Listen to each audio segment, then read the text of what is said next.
रुको, रेडी।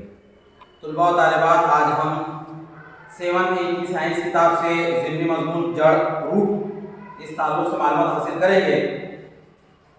जैसा कि आप लोगों को मालूम है, पिछली क्लास में आप पढ़ चुके हैं कि जड़ जड़ जो है वो दरख्त को सहारा देने के लिए कुदरत ने ज़मीन से उसकी इब्तिदा की है।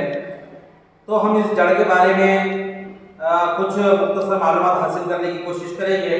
जैसा कि मैंने बोर्ड पर आपको शक्ल बना के बताया हूँ, ये जड़ की शक्ल है। इस जड़ में जो जड़ का सिरा है जमीन के अंदर जो होता है, सबसे पहले उसे हम जड़ टोपी कहते हैं। ये जो दिख रहा है इसे हम जड़ टोपी कहते हैं। और इस जड़ के ऊपर जो ये बारीक बारीक तरीके से रेशे दिख रही हैं, इसे हम जड़ बाल कहते हैं। इसे हम जड़ बाल कहेंगे।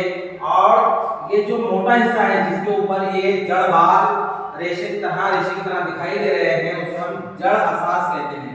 जड़ असास कहते हैं, वो जड़ असास कहलाता है। उसी तरह से जब ये जड़ ऊपर की तरफ बढ़ते जाती है तो उसकी जो जड़ मोटी होती जाती है।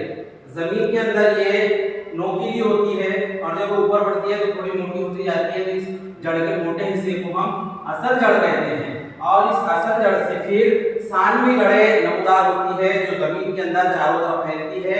और ये सानवी जड़ों की वजह से दरख्त जमीन पर मजबूती के साथ में टिका रहता है और दरख्त को ये सानवी जड़ों की वजह से एक सहारा मिलता है और वो पनपता है।